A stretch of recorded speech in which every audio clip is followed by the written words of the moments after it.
नहमदुहु व नसल्ली अला रसूलिल करीम। एक सवाल हमारे पास है कि दम से क्या मुराद है? मतलब हम हालत एहराम में होते हैं, जब उम्रा कर रहे होते हैं, हज कर रहे होते हैं, तो उस वक्त हम कोई ऐसा अमल करें तो ये बताया जाता है कि दम देना पड़ता है।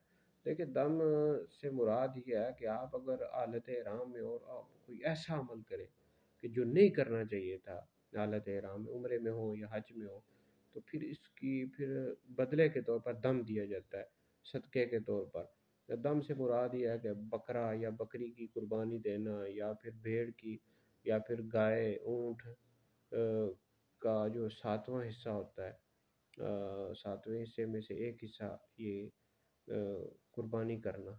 तो अब दम किन चीज़ों पर आता है, कोई कौन से ऐसे अमल किए जाएँ जिसकी वजह से दम देना पड़ता है, तो इसमें बहुत तफ़सील है। ये बाहर शरीयत में और इस तरह जो फ़िक़्ह की किताबों में मौजूद है कि आप पूरे हालत इहराम में हो, पूरे उज़्व पर या उज़्व के किसी हिस्से पर खुशबू लगा लें, खुशबूदार तेल लगा लें। तो इस तरह बहुत सारी मिसालें हैं जो दी गई हैं, वो आप किताबों में, बाहर शरीयत में और इस तरह की जो फ़िक़्ह की किताबें होती हैं उनमें मुताला कर लें।